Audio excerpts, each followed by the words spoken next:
what are the problems that we are facing? First and foremost, we see not a solution to the never-ending Brexit saga.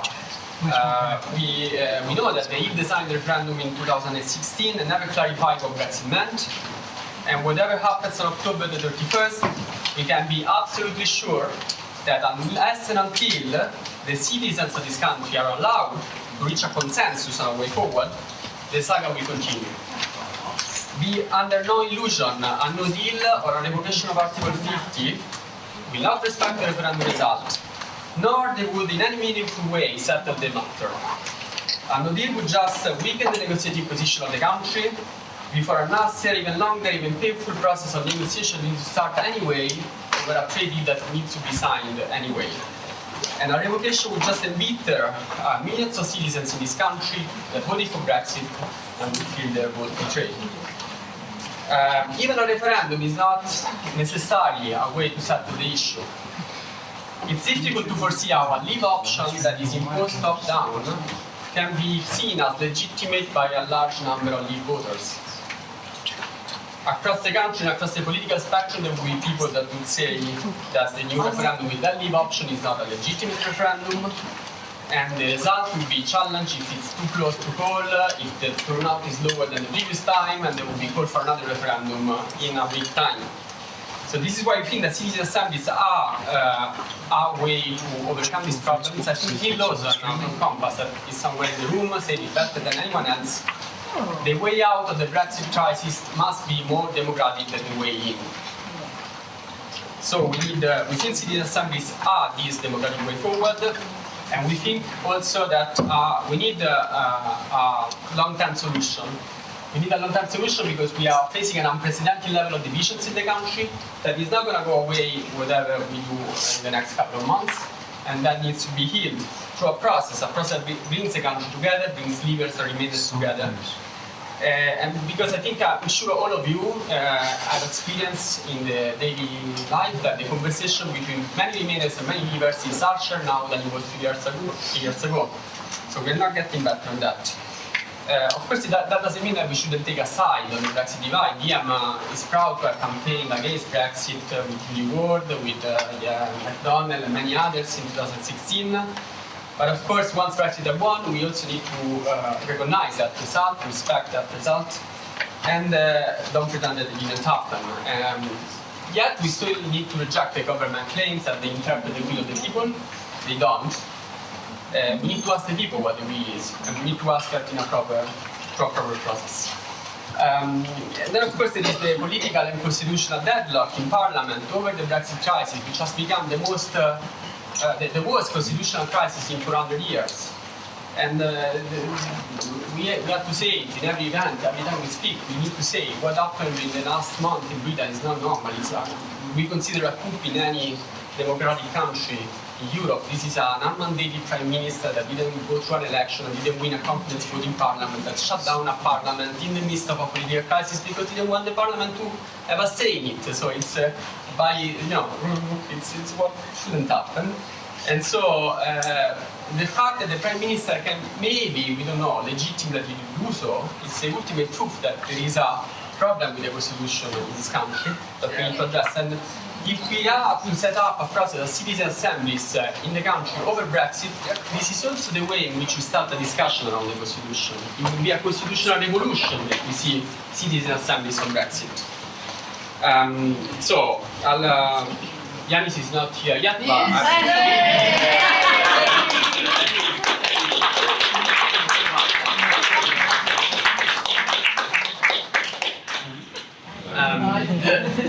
Sorry, I was late. Ladies and gentlemen. So,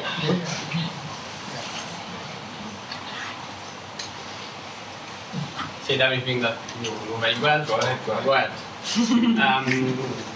As you know, as you might know, citizen assemblies are popping up everywhere in the world. We've seen dozens of new initiatives in 5 continents. I'm going to just mention 2 because they are quite famous and most of you will have heard of them. In Ireland, in 2016, a process of citizen assemblies started discussing 5 divisive issues that the country faced at the time, producing 5 reports. One of them informed a referendum that was held in May 2018, which settled a matter which was complex in Ireland as the matter of abortion. We are seeing in many cities in the UK, citizen assemblies being set up on the climate crisis. In Scotland, there is one which is about to start on the independence question. And of course, there has been in 2016 in Manchester this citizen assembly on Brexit organized by the UCL Constitutional Unit with a large number of groups. Some of the people from UK and Changing Europe involved might be in the room today, I don't know, so I would be very welcome to hear from them. Our proposal is really inspired by their work.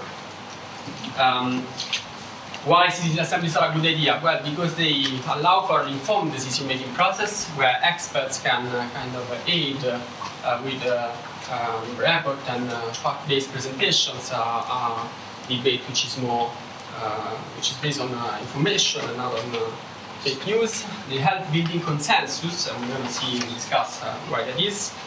And their outcomes usually regarded as more legitimate. And we need a legitimate process in this context. There are, broadly speaking, I'm going to go a bit quicker now, 5 phases in the setting up of a citizen assembly. First one is the recruitment process, in which you want to select randomly by sortition citizens that you want to discuss a specific issue.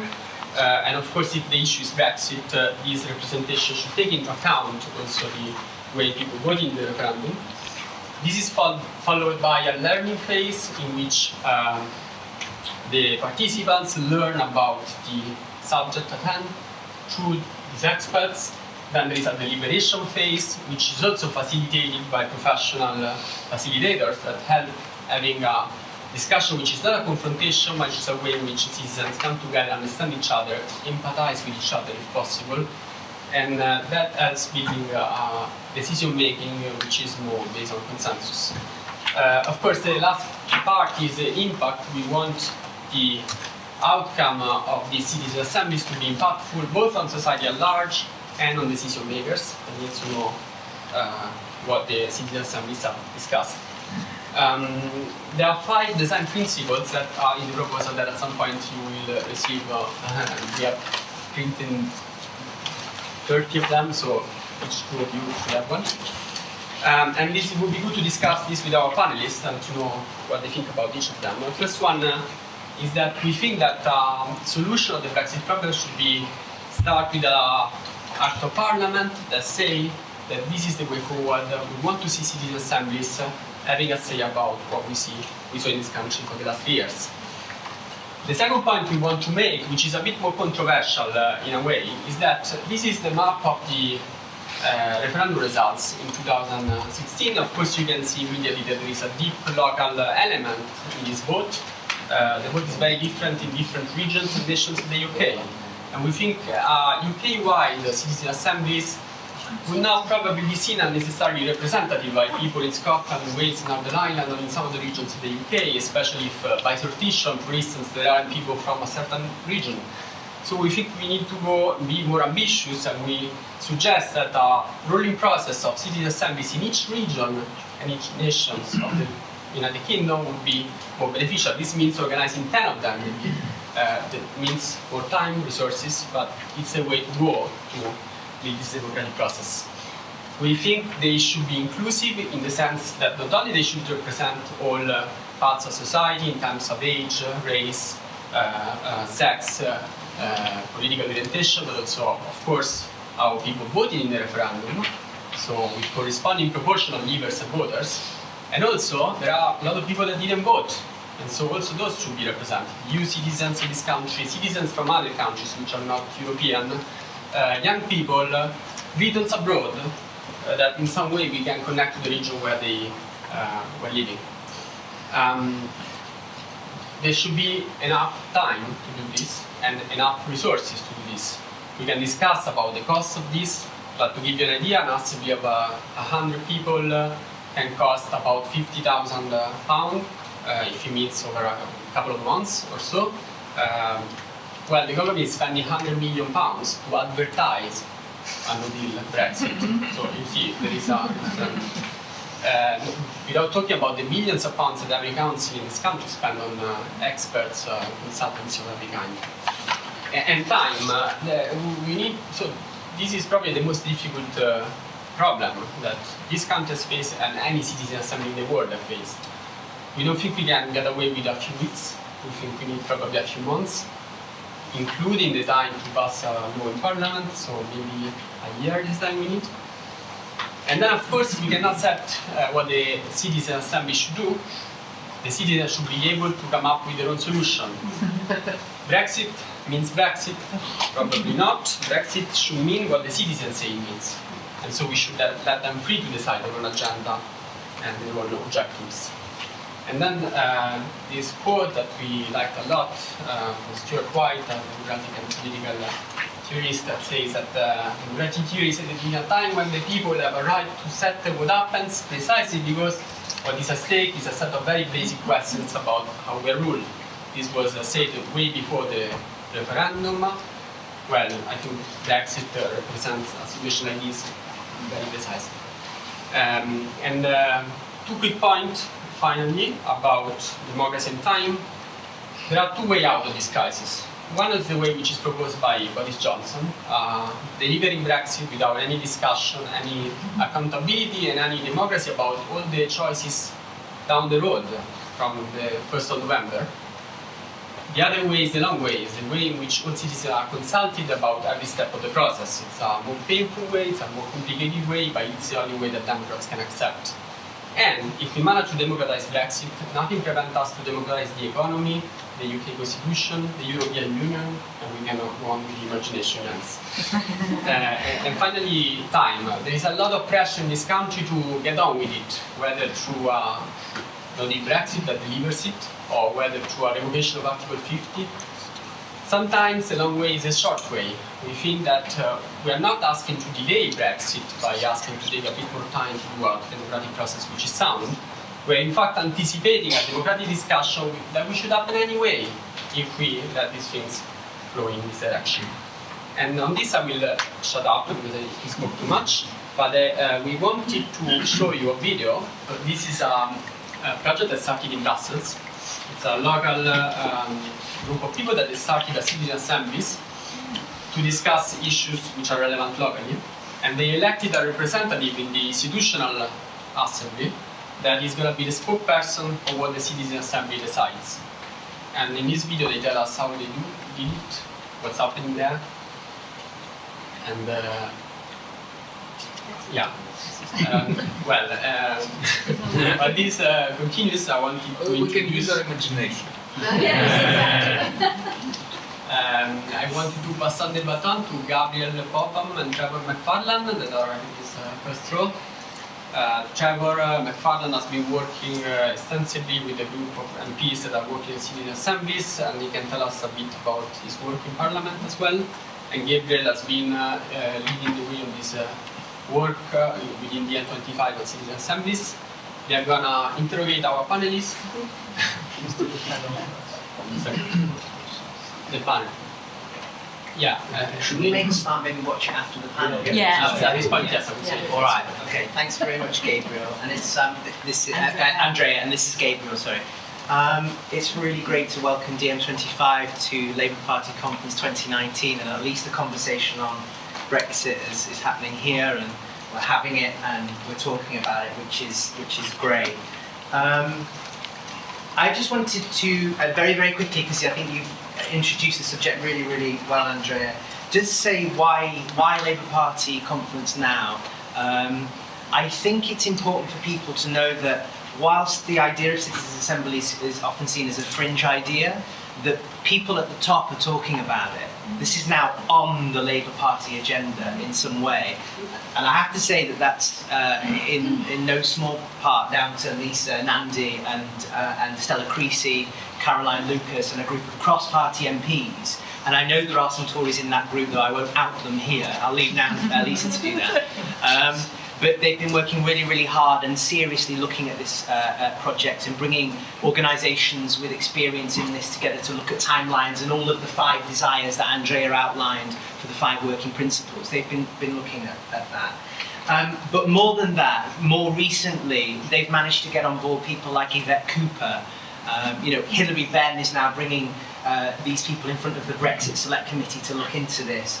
And of course, even John McDonnell. So on all wings of the Labour Party sort of family, that broad church is now being really seriously looked at. So just thank you to all the panellists for coming to speak about it.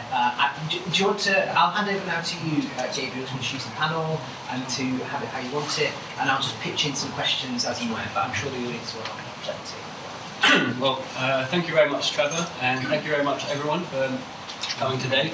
I'll introduce the panel very quickly, and then I think we can just jump straight into it. I hope we can have a really good discussion, and then later on also have a great discussion with you in the audience. So Julie Ward is an MEP for Labour in the European Parliament. She represents the North West. Lisa Nandy is a Labour MP for Wigan.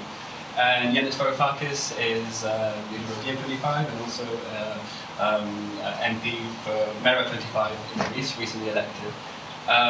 They are all here because over the course of the last few years they have expressed an interest and often worked very hard, for deliberative democracy and for the idea of citizens' assemblies. And well, that's it really. I'm going to sit down now. And I wanted to start off with asking if you would like to introduce yourselves and talk a little bit about why this matters important to you. Maybe starting from Julie Ward. Okay, so well, first of all, it is really fantastic to be here, and so I work in the European Parliament. I work with people from 27 different countries, 28 including us. Using 24 different languages to sit in a circle to talk until we agree. That's actually how we do things in the European Parliament. It's very different from the way that things happen in Westminster. I'm really aware of that. And I've never been a politician in any other situation. I only ever wanted to defend the Europe that I believe is possible, and I'm still doing that. But before I was elected, I worked in culture and in using culture as a tool for social change, and I was working with very, very deprived communities in coalfield areas. And I think that actually what I was doing was a form of kind of, practicing or rehearsing for deliberative democracy, for decision making, for participation. Through a number of different activities. So, for example, using forum theatre with children and young people, which is a kind of like rehearsing about policy making, rehearsing for decision making, and just helping those young people feel much more empowered, giving them a voice, making them realise that actually politics is not something that you just leave up to the politicians, that you have to participate in that process, and the process has to feel that it's meaningful, and then you have to feel that the things that you've suggested would then be enacted in some form or other. And so I know that when that is part of an education process, and I talk about education in the widest sense of the word, because I don't feel that we have enough resources or trained teachers to deliver the kind of quality citizenship education that I think we need. So I don't believe we lost the referendum in 2016. I believe we lost it years ago because we've really failed to deliver any really meaningful citizenship education or inclusive practice actually within our schools. And I say that as somebody who's not just a mother, but also I was a school governor. So I was, I've been a mum, I am still a mum, they haven't gone away. So I'm a mum, I was a school governor. I was working in informal education, and the point is that the kids that I was working with were the most disenfranchised kids you can imagine. So, many of the, I know that those young people have become members of a political party, hopefully most of them are Labour Party members, that they did get registered to vote, that they were participating. So I just know that when you have processes that are engaging, and they have to be fun, frankly. And politics doesn't have to be. It doesn't. Well, it isn't boring at the minute. I left the world of theatre to become a politician. I mean, what was I doing? So anyway. Yeah, no. So for me, I'm really interested in this process because I think that the whole notion of assemblies, people's assemblies, assemblies of people coming together to have that people-to-people dialogue is absolutely crucial right now. And I believe that this gives us a structure, a legitimate structure with a route to something that's sorely needed. So I'm currently the Vice Chair of the Education and Culture Committee in the European Parliament. Like, I'm really proud of that, you know, because like I'm still an MEP. We had elections, you know, and now they voted me Vice Chair of the Culture and Education Committee. I'm also the Vice President of the Children's Rights Group in the European Parliament as well. And I'm particularly concerned about young people. I feel that their voices have not been heard. They're still not being listened to. They're being told that it's a done deal. There's nothing they can do about it.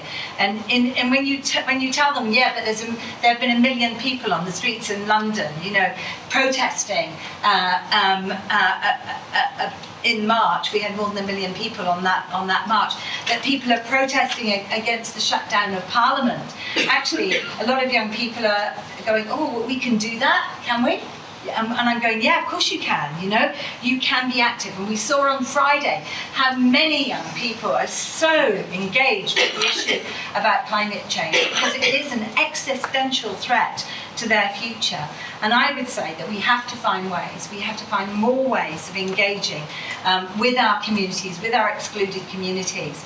And for me, this is a very legitimate, organised structure and process that I think can do that.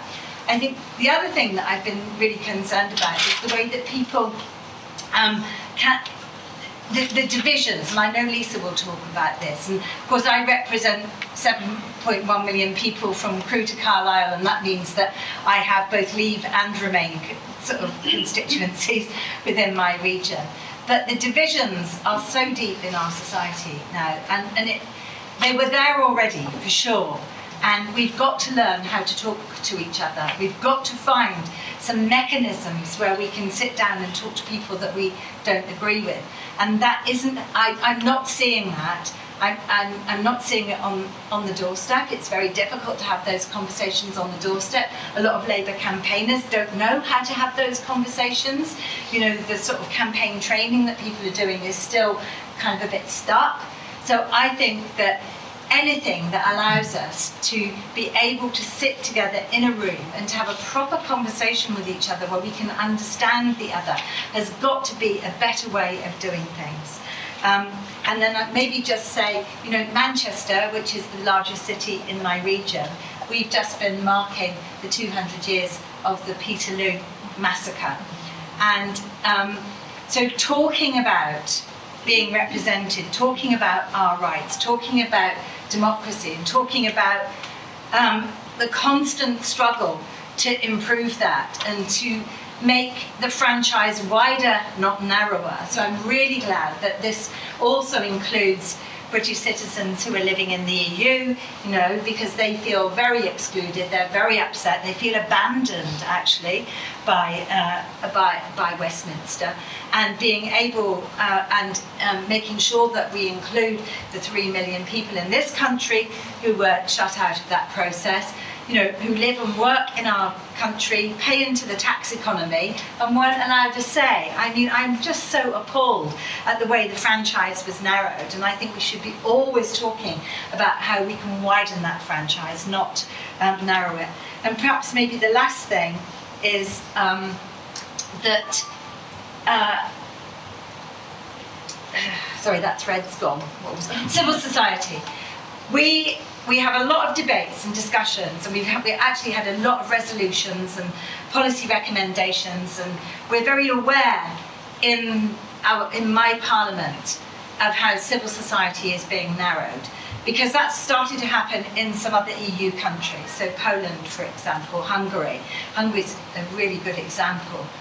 And we can see that happening here in this country too. So, you know, a vibrant democratic society has a vibrant civil society where that space for public discussion is valued, is celebrated, And I think we're on a very, very dangerous road in this country, where we've had politicians write to the heads of universities to ask for lists of people who are doing EU studies. And so anything that enables us to have that wider space for discussion has to be a good thing. I think we have to support that and really push for it. Because we're in crisis, serious crisis right now. We're not, I'm on every march to try and stop Brexit, right? Mm-hmm. But I also recognise that another vote is it's an imperfect solution. And if we could, that thing about taking the time, for me would be so much more, would be so better. It would be that legitimate process where I think we could achieve some respect for each other's differences of opinion. So I really value the fact that we've been able to bring DiEM here, and to be in this room together having this conversation. Thank you.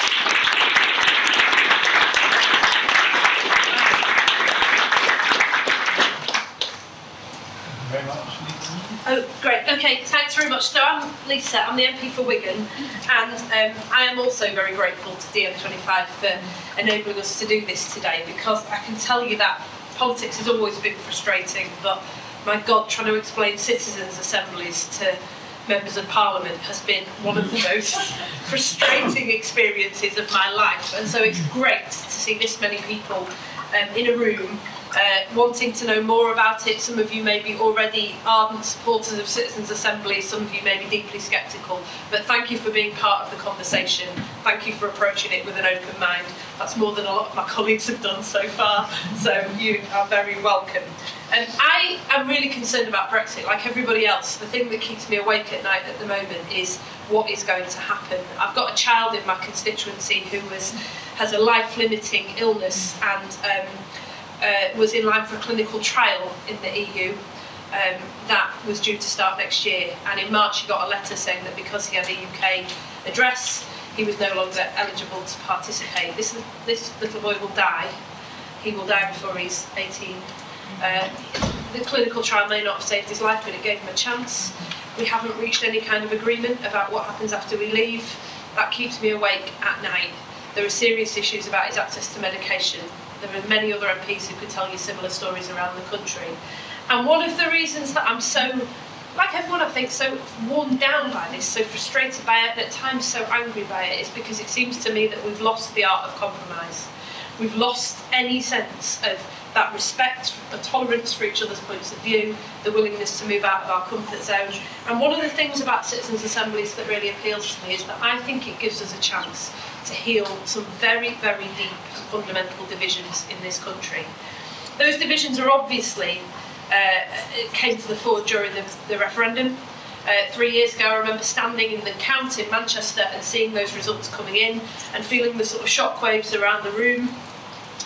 And starting to see this political map emerge of cities, urban centres, where largely people had come out in large numbers to vote Remain, and nearby towns like mine in Wigan, very close to Manchester, coming out in similarly large numbers to leave. That geographical polarisation, what my colleague Will Jennings, an academic at Southampton University, calls two Englands, a consequence of decisions that have been made over several decades.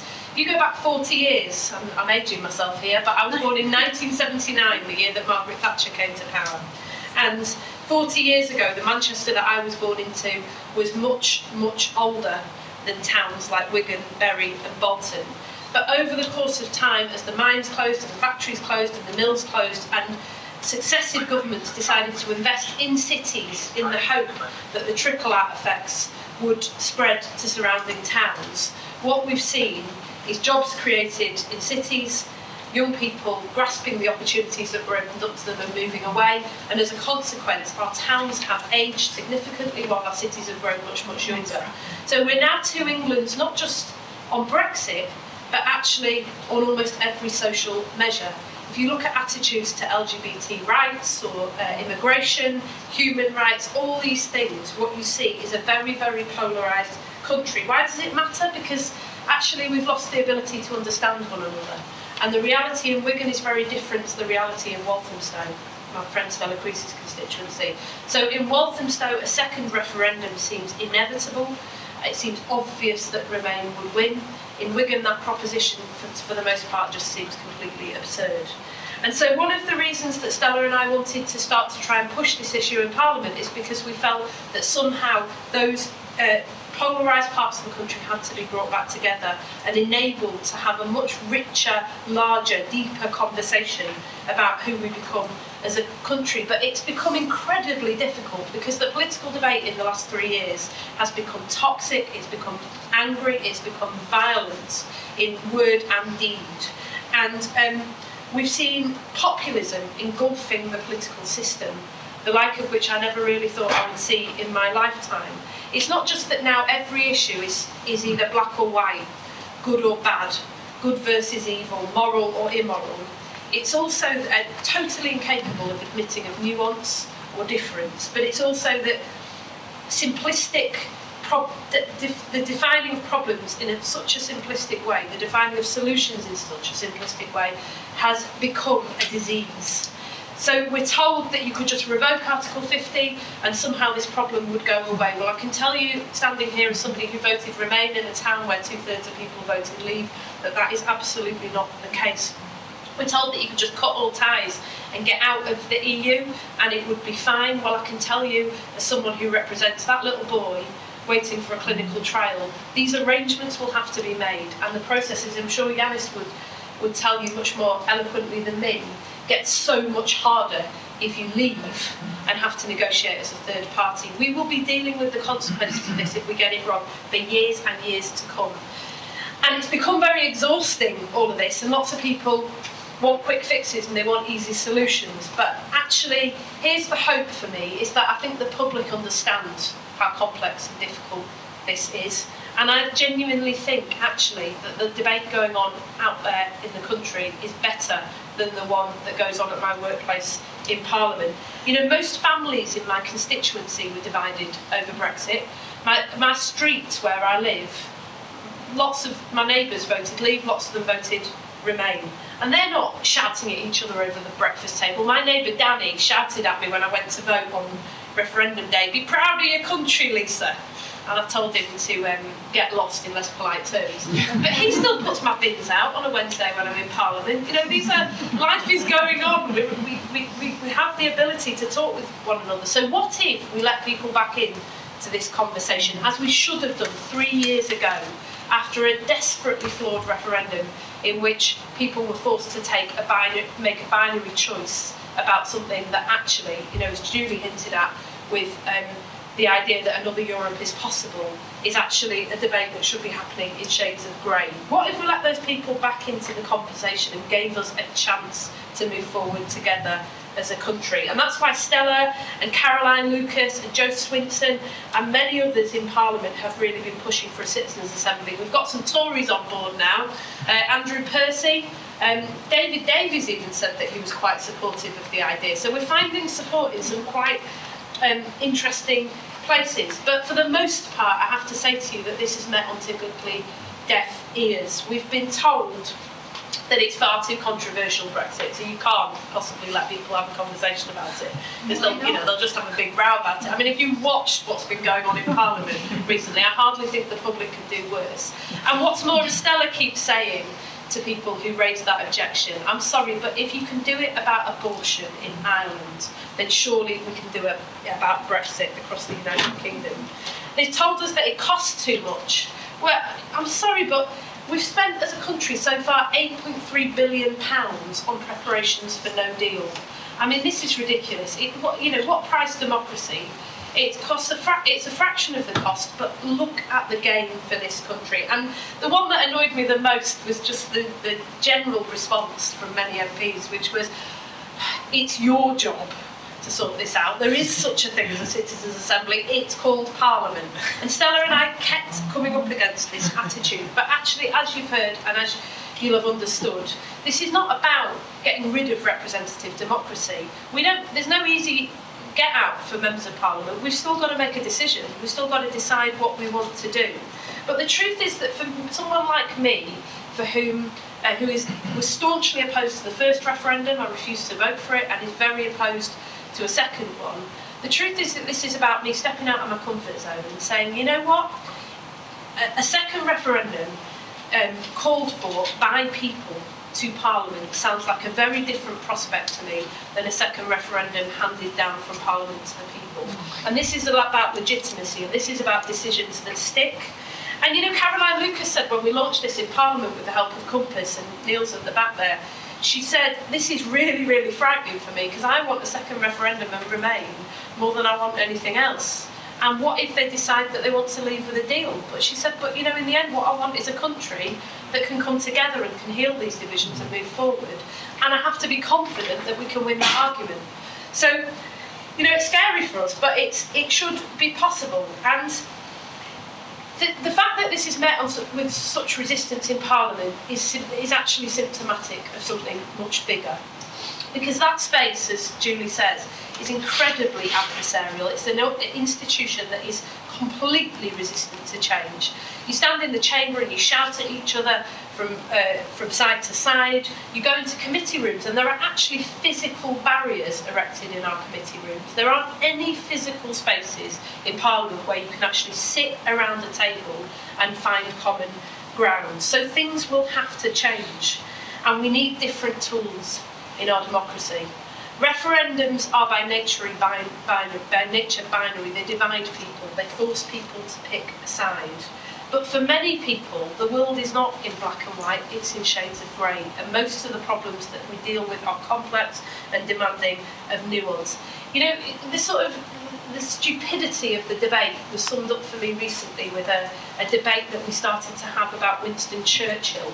John McDonnell was asked in an interview, Winston Churchill, hero or villain? I mean, this is stupid, isn't it? This is so stupid, and the public are cleverer than that, and they deserve a better democracy than the one that is currently on offer. Politics for me, socialism for me, has always been about negotiating our way through difference for the common good. And that is what is at stake here, really. That democracy is at stake right here. Our inability to do that is breaking us as a country. But there is, I believe, a decent, sensible majority out there who can help guide us to a better future. I firmly believe it because I meet them every single day. I meet them in London, where I work for half the week, and I meet them in Wigan, just when I'm walking down the street, or in Tesco, and people will come up to me and say, thank you for trying. And Rory Stewart came to Wigan recently as part of his leadership campaign. I think he'd sort of got the wrong idea, because I don't think there are that many Tory members in Wigan. But he came along with his characteristic reaching out. He said to me, Lisa, would you like to come and do something together? I said to him, I don't think you've really thought this through. I'm a Labour MP. You're trying to become leader of the Tory party. I can't see how this is going to help you at all. But you know, Tories aren't that popular in Wigan, but he got a phenomenal response. People were coming up to him in the street. A woman said to him, I just want to shake your hand. She said, don't get me wrong, love, never vote Tory. But, she said, what we need to do, Rory, is compromise.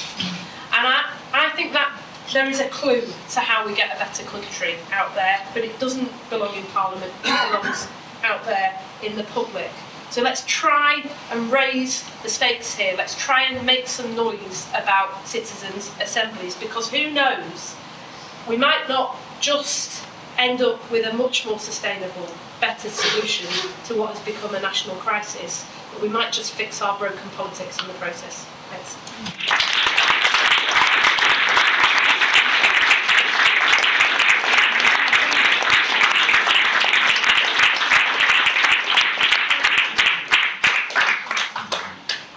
Thank you very much. That part on how politics is negotiating through difference, I think, is more important than ever. Right, that was well. Well, what can I say? As the only non-Brit on the panel, I'll start with a message from the continent to all of you. Cheer up! You know what? There is something very unseemly about the way in which Brits constantly lament the state of Britain and the state of British democracy. Cut it off. It's very annoying to the rest of us. You are no worse off than we are. you think that I'm joking, it's not true.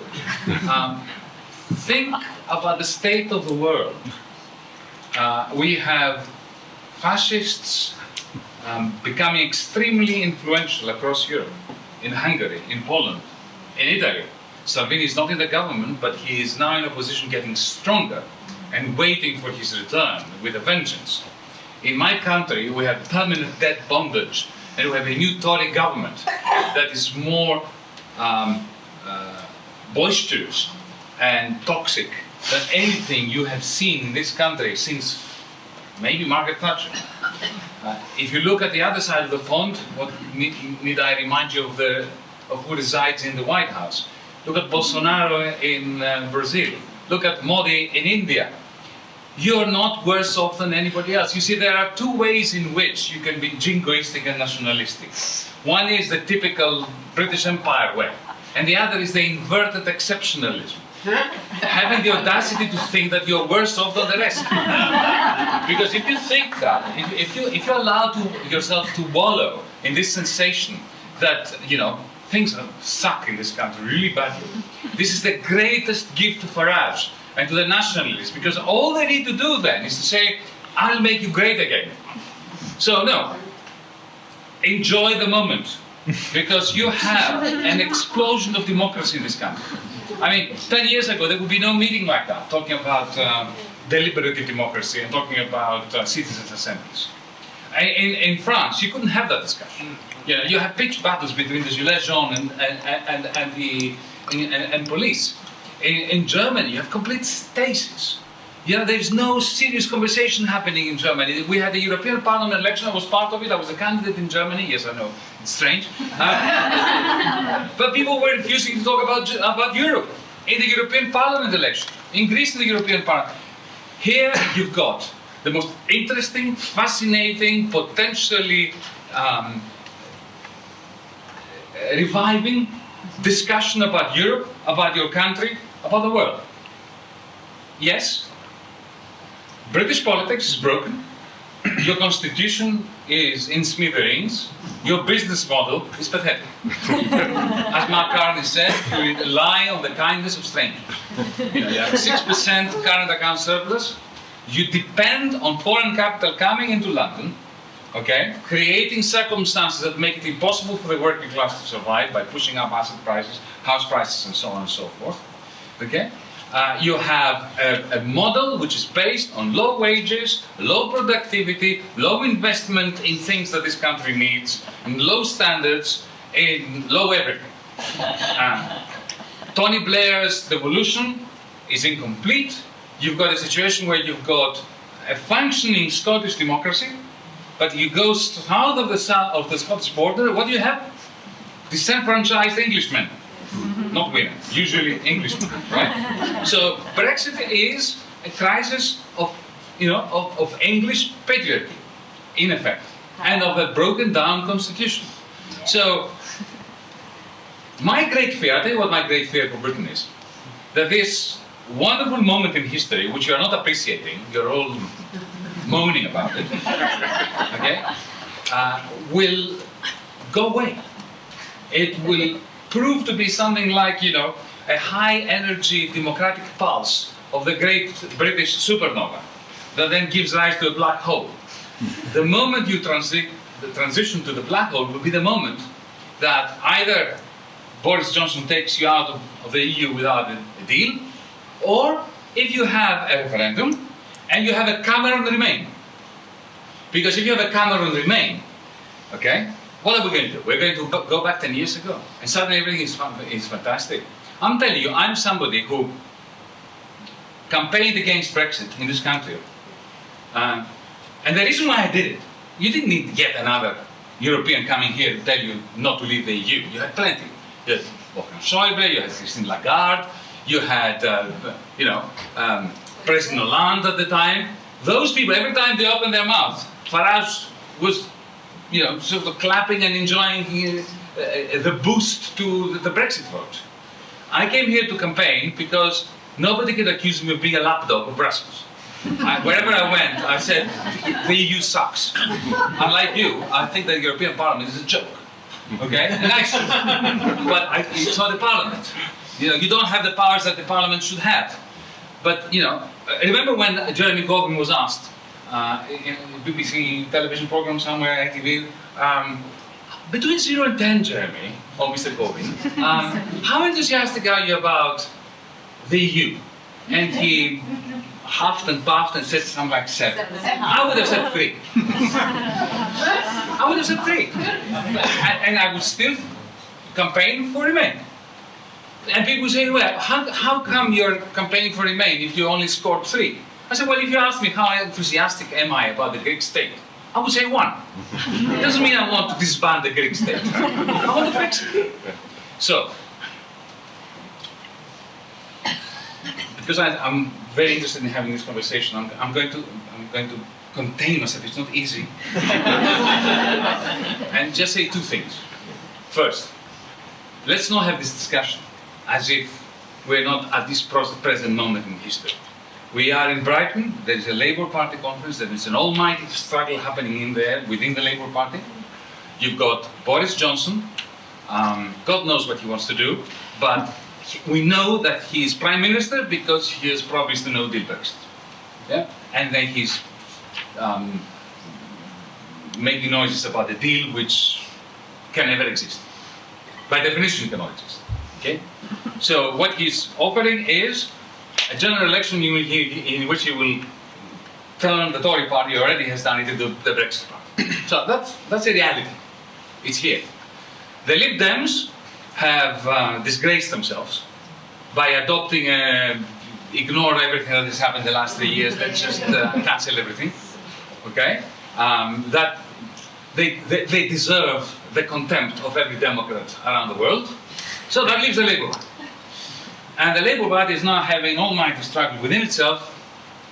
Now what I do know is, I don't know exactly how it should happen, but what I do know is that the Labour Party has a historic duty, firstly, to follow the Hippocratic Oath and do no harm. So, I think that Jeremy Corbyn is completely right when he says that he's going to offer the people of Britain a choice between 2 options, neither of which is destructive. Remain is not destructive. Okay, maybe it's not exactly what I would want, you would want, whatever, but it's not destructive. It's not going to create problems for your son, for supply chains, for people in London, or for people in Wigan, or for people in Preston or Scotland. And a customs union plus, which is again will be business as usual, effectively. If you have customs union and more or less members of the single market, there will be nothing destructive there. So I think that is sensible. The small c conservative solution is being offered by the Labour Party. Now that's something that I know the BBC is probably having a fit, even thinking about, or the Guardian. But it is true. But that's not enough. The business model is broken, politics is broken, the constitution is broken. It is essential that, just like the bankers, never let a good crisis go to waste. And always make sure that huge quantities of wealth is going to be transferred from you to them during the crisis. Right? We should make sure that this crisis is not wasted in terms of pushing for deep democracy. And this is a fantastic opportunity for the Labour Party to do it. It is not just a question of getting across the line with Brexit and putting out of the way and dealing with austerity. Yes, we need to deal with austerity. We need to have a Green New Deal. We need to have humanism, radical humanism in action in the communities across the nation, as well as in terms of foreign policy, of giving up on wars of destruction that half of the Labour Party and the rest of the political spectrum would pursue if given a chance. But what we need is to seize the day, carpe diem, as we say in DiEM25. Seize the day, because the party that offers the people of Britain the opportunity to write the constitution will be the party that determines who writes the constitution and under what conditions. And this is a historic opportunity, and a citizens' assembly must produce various referenda. Not just, and one of them, and this is my final sentence, the future relations between the UK and the EU must be, if you want, not so much a footnote, but one of the chapters that the people must author in the Citizens' Assembly. Do we have an English Parliament? Do we have many English parliaments? One for the Northwest, one for the Northeast, because, you know, Scotland has its parliament, but it's called the Scots, how many are there? 7, 8 million? 5 or 6 million. 5, 6. Well, I added to them. Okay. Whereas England is just gigantic, so compared. So maybe you need more assemblies, English assemblies. Maybe you need a federation. I don't know. This is for the people to decide. Okay. And what relation with the EU in the long term you will have, whether you start from the position of a customs union plus or whatever, this must be part of that process. Finally, unless we have a Labour government, all this is theoretical. So, the concerted attempts by various forces within the Labour Party to overthrow Jeremy Corbyn are fundamental assaults on the future of British democracy.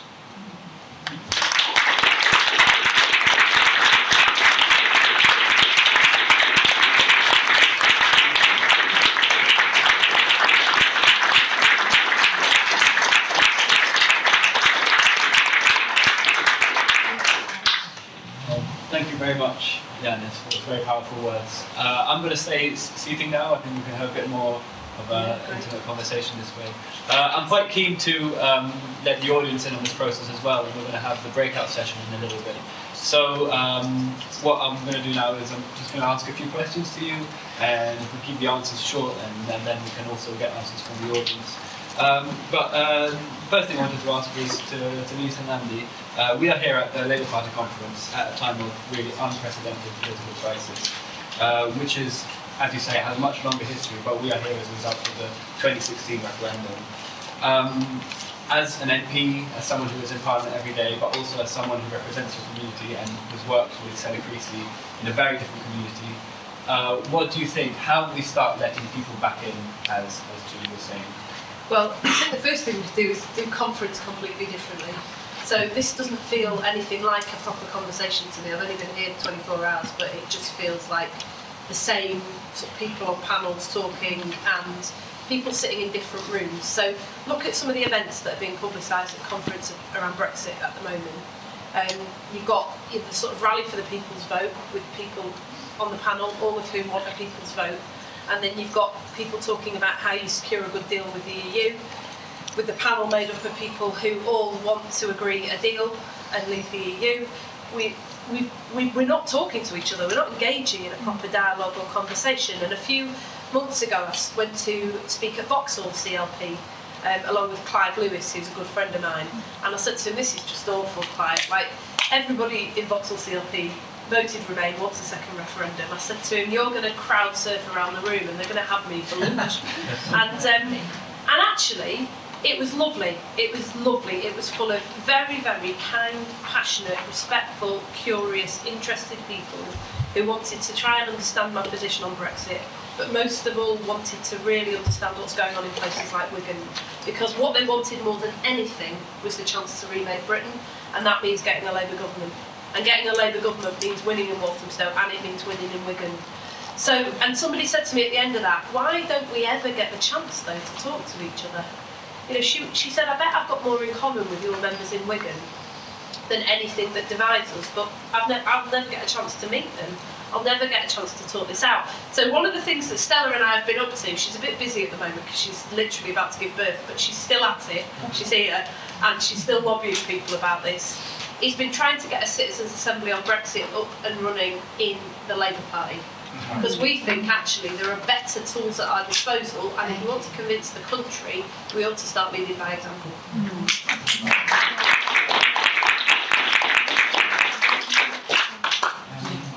Julie, Yanis told us to cheer up. What does the Brexit crisis look like from the European Parliament? Okay, people are enthralled, really. Well, enthralled and confused, I think, and wondering what we're all doing. I have to say that, you know, the European Parliament comprises mostly of people who like the Brits, okay? So this is a bit of a problem in a way, because people have a historical love of everything British and English even, and Scottish. Sorry? Even the French. Actually, Yanis, I speak French, so maybe I have a different response. But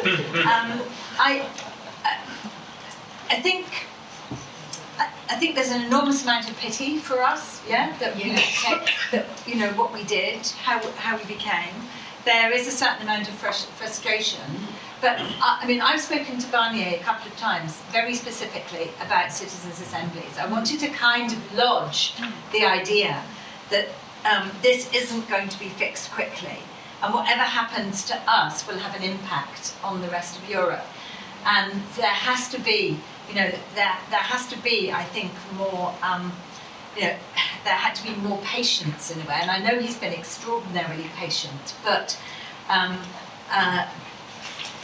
and polite, and you know, I mean, he's never lost his temper, you know, with the people who are coming to negotiate. You know, they're masters of the negotiation, and the British negotiating team kind of turned up with no preparation. I just have to tell you a funny story. So once I arrived at Midi, at the Midi station, on my way to work, and just an ordinary taxi driver said, "Oh yes, you're British, right?" He said, "Oh, David Davis is here." He said, "Oh, with all his staff, you know," and he said, "They just walk in, come in, hands in their pockets, you know, no papers, no nothing." He said, "Michel Barnier's here as well." And he said, "Comes with all his staff." And he said, "They've got books and files and papers and boxes and all this preparation." And I think there is a kind of sense that we have not been serious about what we're talking about, yeah? That the game playing that's going on, which is very, very dangerous, is still happening. So I'm trying very hard in my job, my work, with the people that I'm talking to get people to be prepared to give us the space and time that we need. I think that's important. And the EU actually paid for and supported a research project through Collaborative Universities Research Project to look, in fact, at citizens' assemblies, and it was the University of Liverpool in my region which actually did that work and came back to present it to MEPs and to wider civil society. And I suppose also, I mean, I've never worked in any other political environment, and I just have to challenge a little bit about what you say, Yanis, because in the European Parliament we can be very powerful, we can do things, and we're often doing things unseen, under the radar, and just in terms of, some people say, "Oh, but you haven't got any real power at all, you can't initiate and propose legislation." But I'm going to stand up to say this, right? But we can and we do, and I can tell you how it can happen, all right? Yanis Varoufakis, who was our leader until a couple of years ago, she used to work in health, she was a member of the GMB, she worked in health, and she was on the health committee in the European Parliament. And when the scandal of the breast implants happened, so you'll all remember that, okay, it was a terrible scandal. Women who'd had breast implants, either because they'd had cancer or because they had, you know, cosmetic surgery, whatever, suddenly found themselves with these leaking breast implants. And Yanis Varoufakis both proposed and wrote the legislation to make medical devices safe, okay? She did that. And so it's very important that people who don't work in the European Parliament have to understand the way that we do work. So yes, the Commission might say they're proposing it and they're making, you know, they're initiating it and proposing it, but other MEPs are doing that work. But we're doing it with social partners. because that is how we work in our committees. It takes a long time, and I think in a way the EU understands about long processes, the time it takes, because we're having to get agreement from people from different parties, different countries, different positions. MEPs come from many different walks of life as well. And, you know, so we're coming together in that space, and it takes time. And I think there is a sense of, yes, we understand the time that it takes. We also have some crazy people in the Parliament, but largely the people are, you know, are there in a listening mode. So just want to kind of say that, okay? You should have come and been with me, Dennis. I just have to say, I was in the Greek Parliament for a week of my holidays, and I was there when the vote on asylum happened. So I was in the gallery above watching you in the Greek Parliament, okay?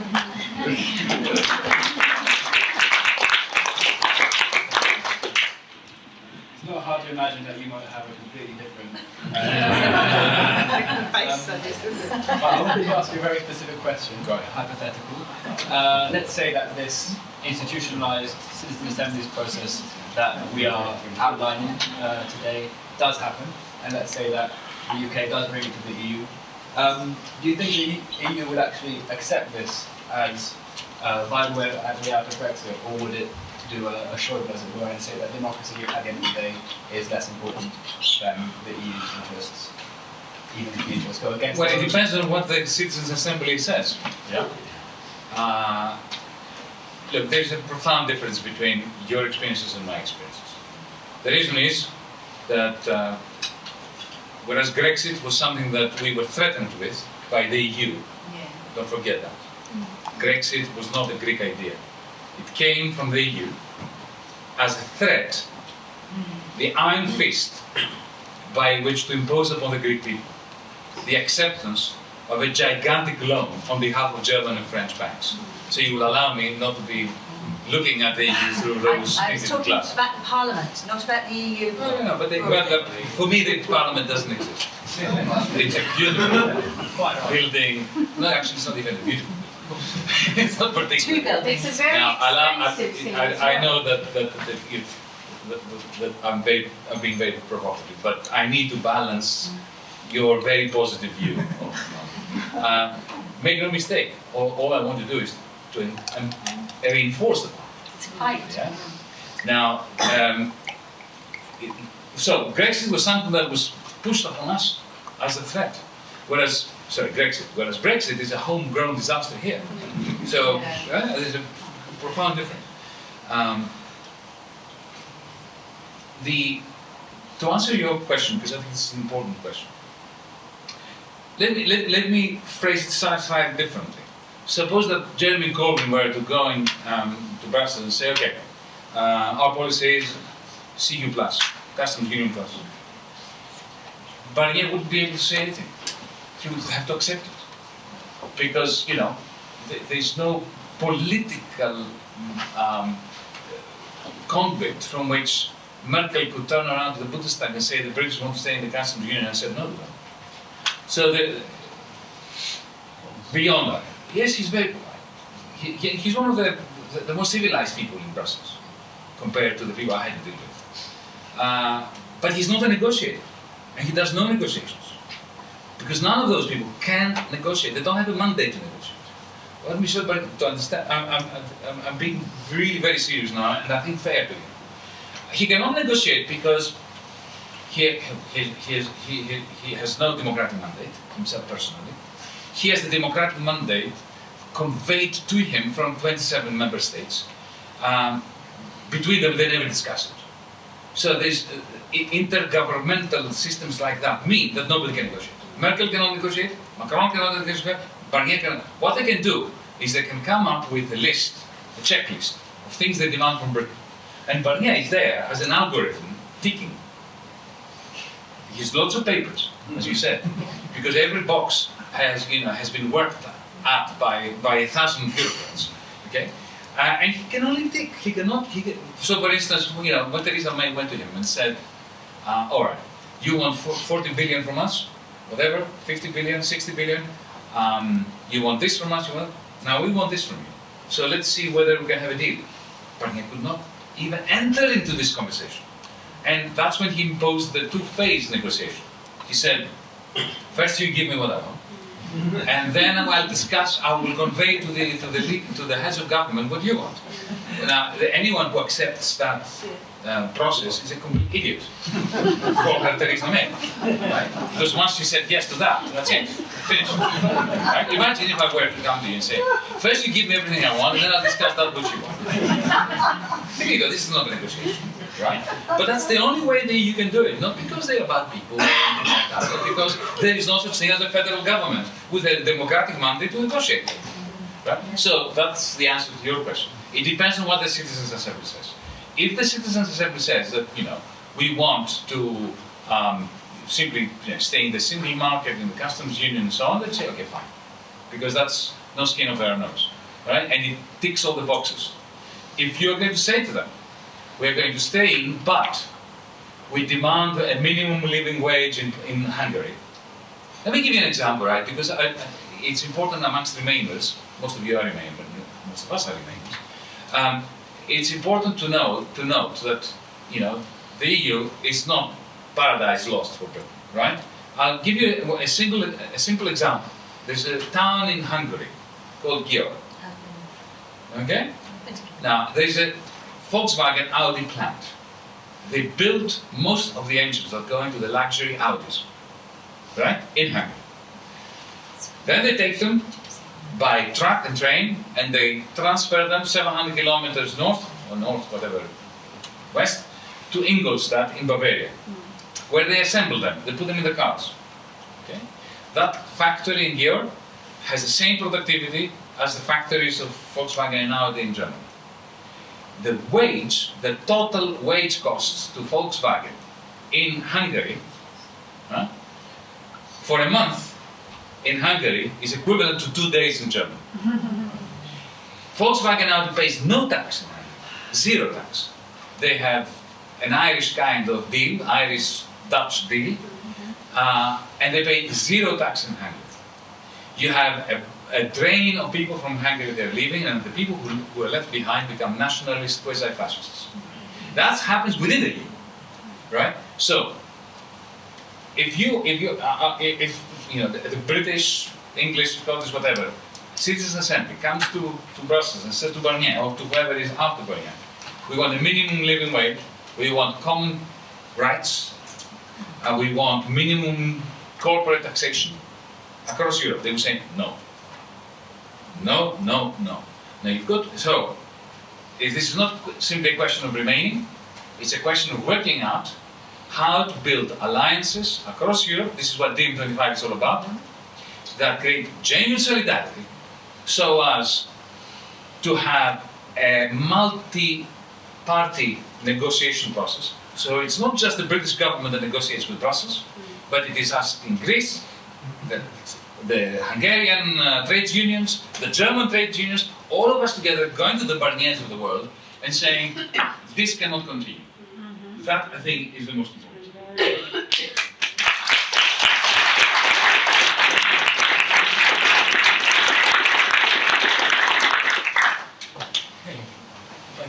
Anyone in the audience would like to ask a question? There in the back, then 2 and 3,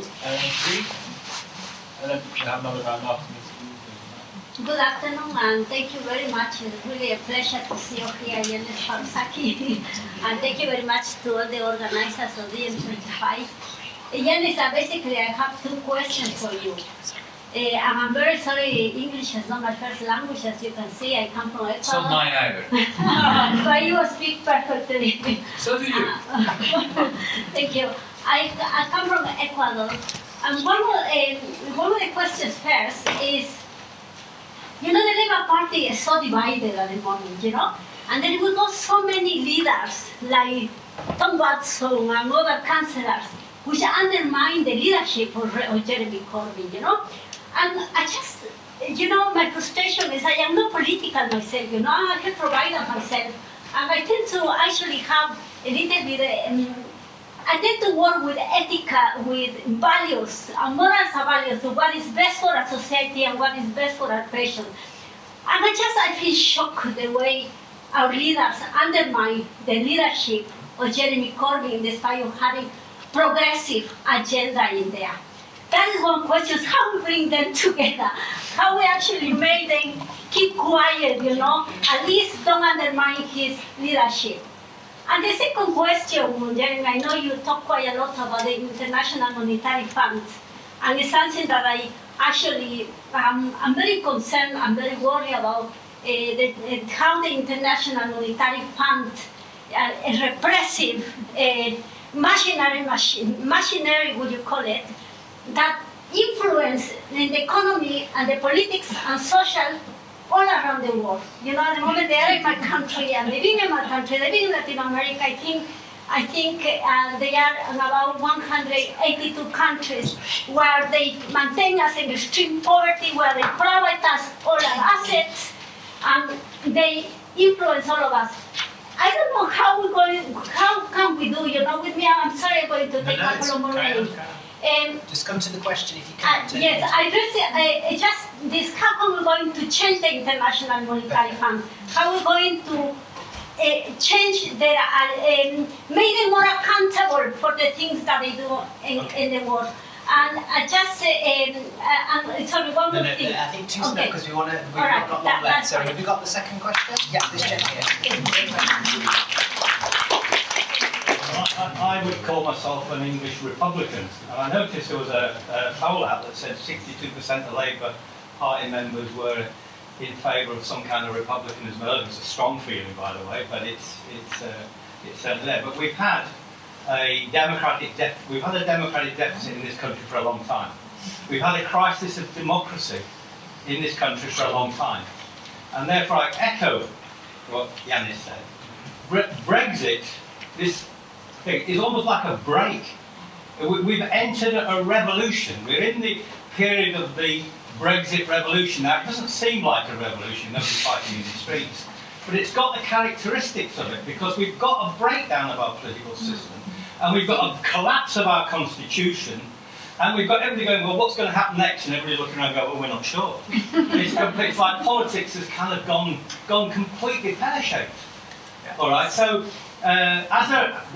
just a question. It will be a question, okay? Which is about compromise. Where do we get with this? I want to just ask this question. I'll just say that I do think we're heading to either some sort of fascism or we're heading to a democratic republic. That's what I would say. That's the two extreme choices. Nobody necessarily thinks that's where we're going at the moment, but we're heading in that direction. Now, the question is this: in 2016, people voted, and I think it's very important to listen to what people say.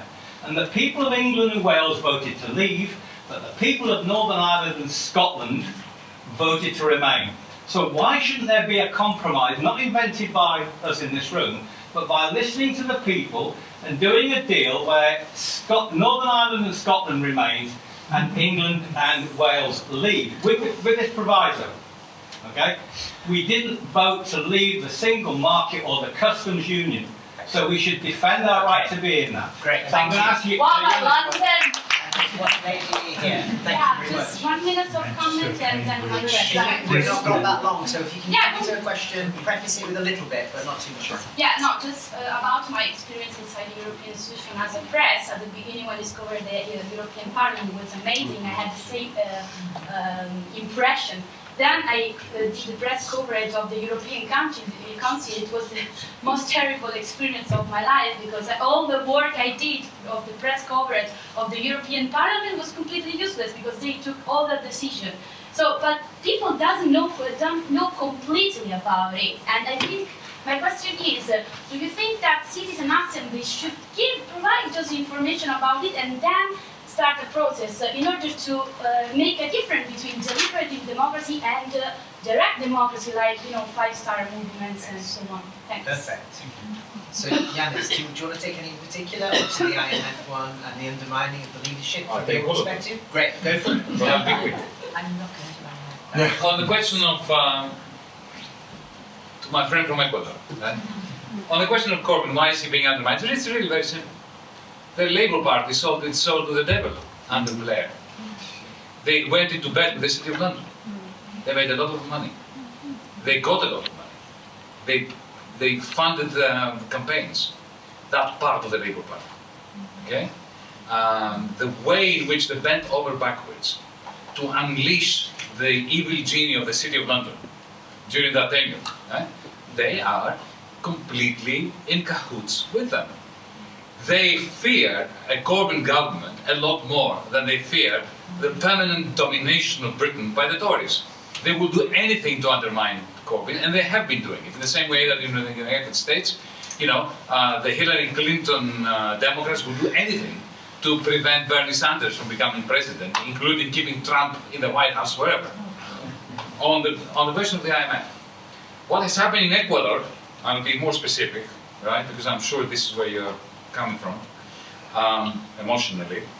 A year and a half ago, Lenin Moreno, the new president of Ecuador, decided to flip politically and to forge an alliance with the oligarchy of Ecuador. And to solidify and cement that alliance, he brought the IMF in when it was completely unnecessary to get a new loan from the IMF. He got a new loan from the IMF for one reason, the conditionalities of the IMF. Because the IMF gives you a loan only when it brings its own personnel into the country and says, okay, now you cut on hospitals, you cut on education, you attack workers' rights and so on and so forth. So, on your point, well, Luxembourg once put it very simply, socialism or barbarism. We are moving in the same direction because either Corbyn is going to form a government and we're going to avoid Brexiteer barbarism, or he's not.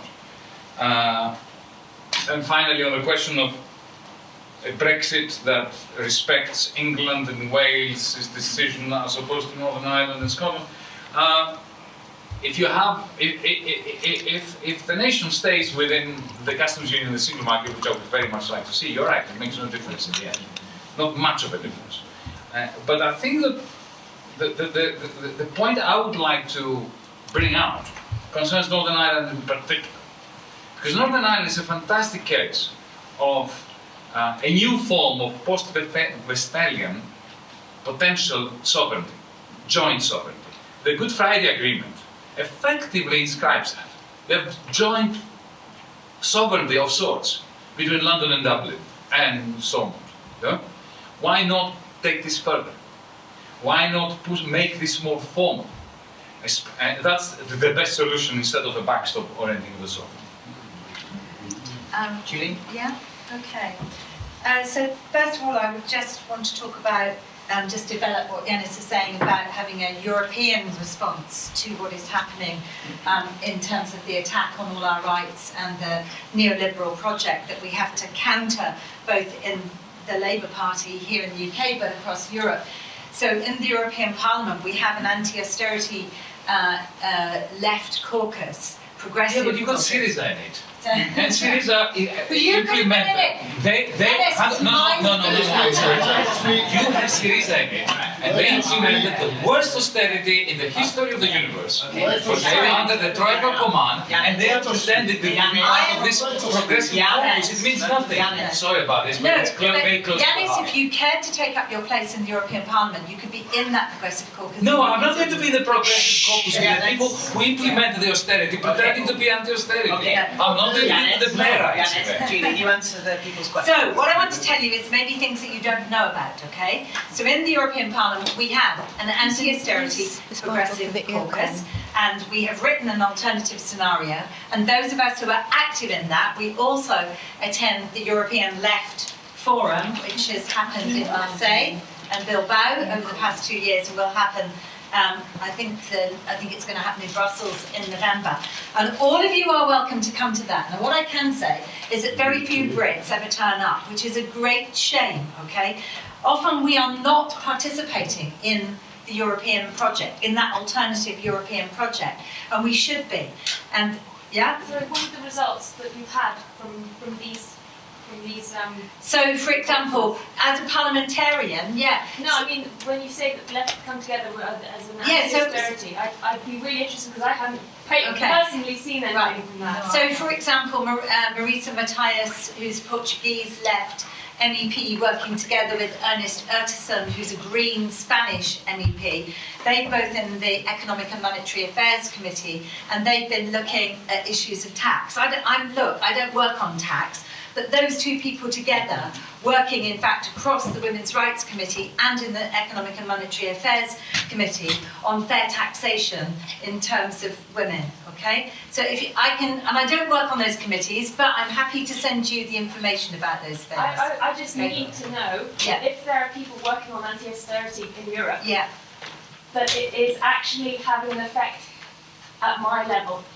Because it's all very well you putting, I'm very pleased that people are working hard and devoting time and energy to these things, but they mean nothing if me, as a living carer here in Britain, see zilch. Okay, there's a new directive that we've just worked on, which is the Work-Life Balance Directive, and that is going to give paid leave to carers. If we're out of the EU and we don't implement that, okay, that won't be part of what you get as a carer.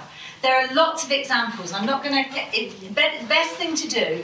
I've got two of my, Trevor actually works for me, okay, and so does Owen, and we'll give you that, we'll find you those examples across the different 20 committees, okay?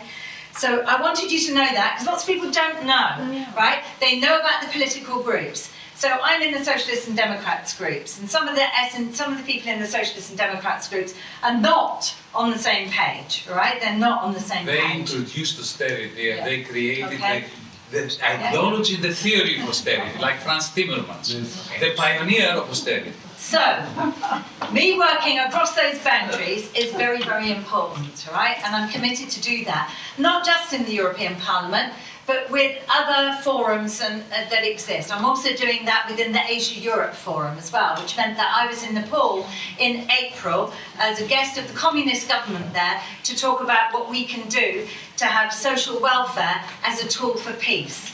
That is the kind of work that I think needs to happen. And I'm really happy to talk to any of you about all those other places where I am doing the work that I'm doing. As somebody on the left in the Labour Party, as somebody who supported Jeremy's leadership twice, I want Jeremy's anti-austerity politics across the whole of Europe. I don't want us just to keep it here for us in the UK.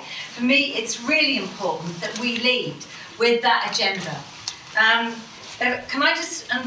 want to go back to the Green New Deal. So we're talking here at Labour Party conference at Green New Deal. I signed a pledge for the Green New Deal, but it was your pledge, okay? Because the pledge for the Green New Deal and the Green New Deal idea here at Labour conference is not your idea of a Green New Deal, and I'm really sad about that, okay?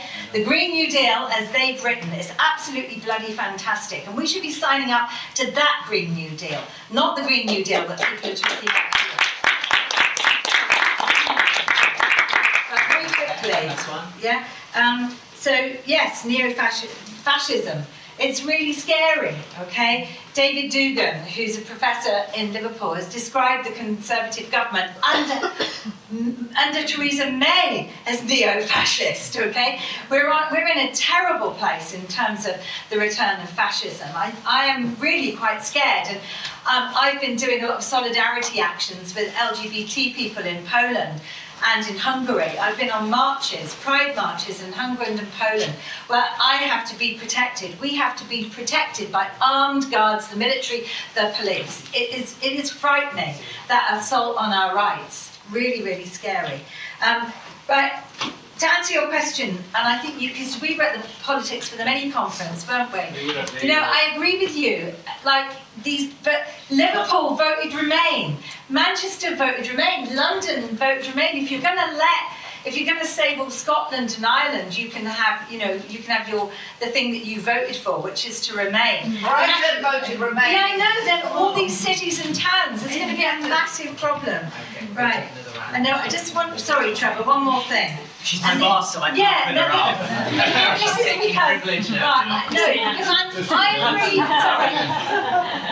We have to talk about freedom of movement, folks, okay? I am bloody furious about any giving away of those rights. If we somehow get a weird fudge, right, about customs union and single market, and we allow tins of meat to have more rights than a human being, that's not the party that I want to be.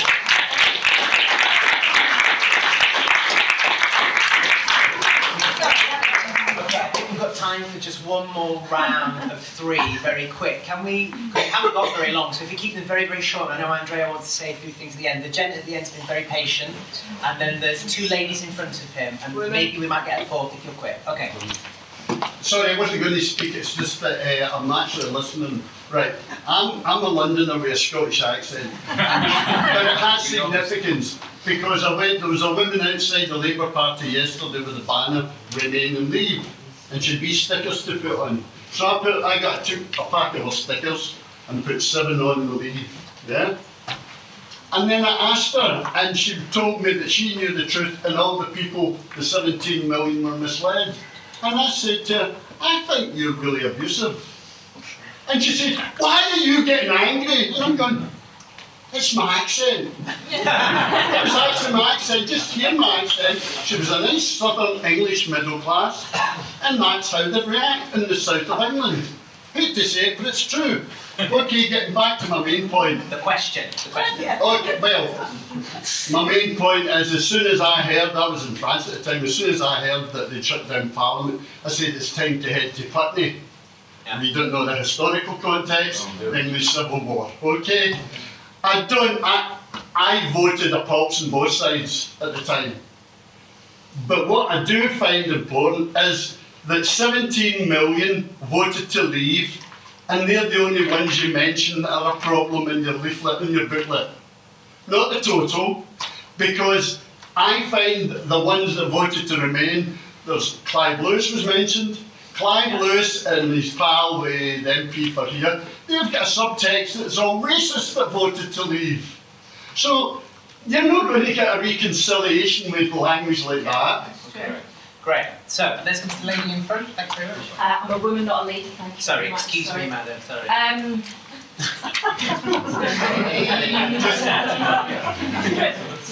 I'm his daughter. But I'm a Londoner with a Scottish accent. No, but I've actually got the one. No, the point that I'm trying to get my head around is the woman that left. I think my point is to her. My question is to her more than anybody else. But Lisa Nandy. It's the pan-European aspect that DiEM is offering, and yet in Britain we have MPs who are representative of their constituencies, which brings a whole kind of parochial agenda. So I would like, and the way that she was describing that when she was going to her colleagues and discussing, the Citizens' Assembly, and it was like, I can't get my head around this. How can we change her and people like her's mind, rather than just focusing on the parochial, but focusing on pan-European, so that when a deal is taken to Europe, you are asking for the rights of the Hungarians and not just for the people in this country. Great So question. Yeah. Sorry, who was the other person I pointed at? I think it was actually this woman here, and then we'll continue. Just briefly, I'd like to get back to the Citizens' Assembly point. I mean, Parliament is reflective of society. The society is polarized. And the comment about, Citizens' Assembly would let the people back in. Are we sure that people want to be let? How do we make the people want to be let back in? 1 million demonstrating is a lot, but not in context of the population of the country. In making Citizens' Assembly the labor, issue, you're polarizing it because it's back into the partisan sphere. And the Citizens' Assembly has to be much broader and much deeper than that. And how do you deal with that issue? Great question. Yeah. Let's fit you in. Oh, okay. I just wanted to say that perhaps in Britain you should follow Yanis's idea of how to start a new party there.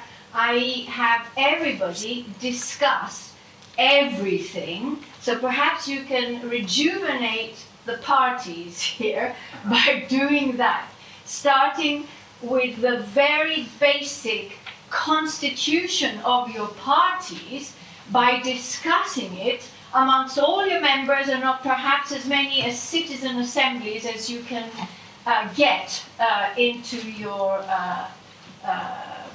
constituents. Great. Let's start with Julie this time, and we'll finish with Yanis. Okay. Well, can we just talk about assemblies in general? When Labour lost the 2010 elections and the People's Assembly Against Austerity grew up, I found that very empowering personally. I started to go, and then those People's Assemblies became very local. They also became sectoral, so like there was a Student Assembly Against Austerity. So I think there already is an idea in this country about assemblies, about people, and we've been doing that since 2010, and that has been a response actually to that election and the austerity agenda and all the public service cuts. I was just thinking. I mean, I'm very involved in the idea of the commons, yeah? So in the European Parliament we've got lots of cross-party intergroups, and one of them is an intergroup on the commons to talk about all the things that we should be having in common, where we need to take control of the commons. So for example, the internet, I do lots of internet governance work now, so the commons around, and I did a whole thing on culture as a commons, yeah? So I think As a commons, you mean throughout Europe? Yes, yeah, because I'm already doing that, and I've realised we're not doing it here. So I'm doing it and really developing it with a lot of people from other countries, talking and rights to water, yeah, that whole kind of stuff. I also, because I represent a region that was really, really impacted by the floods in 2015, and I started to talk to people about river parliaments, yeah. So where people would have some democratic input, yeah, where there would be kind of democracy about what's happening with rivers, because in terms of climate change and the climate crisis, people who were living along those rivers really, really suffered. And so I started to learn about the idea of river parliaments. And I was going, that's so fantastic, And I've been to the Amazon, so I've also been working with indigenous people in the Amazon through Represented Nations and People organisation, and I've been trying to say people along, where people have got things in common across all sorts of boundaries, we should be having those discussions, yeah? So I'm really engaged at that level, but I don't find that many MPs are engaged at that level, yeah? And I don't know if it's just because I've only worked at a European and an international level, and I'm curious about these things, and for me they're very, very empowering. So I suppose just Jeremy promised us more democracy in the party, okay? And I think we really, really have to talk about that, okay? And there is a battle going. But where we are is that most of the members are pro-Jeremy and pro-European. And that is part of the problem, okay? It is part of the difficulty that we're experiencing at the minute. We are the largest political party now in Europe. All these people came to join the party because they loved Jeremy's different way of doing politics, his compassion, his kindness, his ability to listen. And actually, those people are mostly pro-European as well. So we have this real kind of dichotomy in the party. And I supported him twice. As I said, I want his anti-austerity politics for the whole of Europe. I don't just want them here. So that's very important. Thanks very much. You actually. I'll be quick. Firstly, on the question of the non-partisanship of citizens' assemblies. Look, in the end, it doesn't matter. If you have it in your manifesto, you promise people citizens' assemblies, then you're elected and you do it. Then within 10 seconds, people realize that they get chosen by lottery, and then they have a voice, and suddenly everybody is going to embrace it. And just like the NHS was a Labour Party policy that then even the Tories embraced, the same thing will happen with citizens' assemblies. Pan-Europeanism. In DiEM, we exercised our mind about it. And the result is that we moved from another Europe is possible to another Europe is already here. And how are we doing this? I'll give you a very specific example. Our party in Greece is called MeRA25 Assembly, where MeRA means DiEM, right? They. Our manifesto, our secretariat, how we choose our members of parliament, right? It's all done through plebiscites, through votes. Who votes? Everybody. Our members, DiEM members here in Britain, are voting for the policies that the Greek party is pushing through parliament. They are voting for our candidates for parliament. And finally, on the question of respect, from the Londoner with the Scottish accent. You're absolutely right. Absolutely right. Remainers have been just as bad as leaders at disrespecting the opposite side. I feel a certain sense of despair about that. And what I do in order to stop myself from disrespecting leaders, this is an exercise, a mental exercise that I perform. I think of one lady in Leeds. I keep talking about her in meetings, public meetings, even in Greece. I remember, I don't remember her name. I was giving a talk, and John McDonnell was with me, and so was Hilary Benn. Actually, John McDonnell and Hilary Benn the same, on the same platform, right? Before the referendum, arguing against Brexit. And after I had given my standard speech on the hustings, which was in the EU against this EU. That's more or less the gist of it, right? She came to me, this wonderful woman, and she said, "My dear boy, you know, I really like you. I really truly like you, but there's no way I would do what you're saying. I'll vote for Leave." And I'll tell you why. Because I'm all for the radical Remain, for transforming through conflict the EU from within. But if I vote to Remain, it will be David Cameron in Downing Street, and he's going to see this as a fantastic vote of confidence for his establishment Remain. Jeremy's not in 10 Downing Street, you're not in 10 Downing Street, I'm voting to leave. So, am I going to disrespect that? Because I had to tell you, I had nothing to say to her. When I said to her, I did make noises that in the end the communities here in Leeds are going to suffer because of supply chains, blah, blah. She said, let us suffer. I'm never going to vote to stay in the EU the way that the EU treated our comrades in Greece.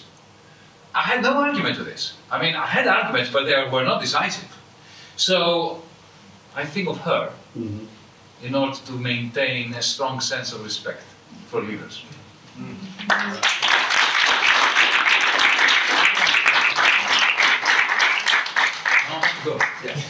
I really want to big round of applause for Yanis that is running for an interview in 3 minutes on the other side of the town. Thanks so much, Yanis, for coming.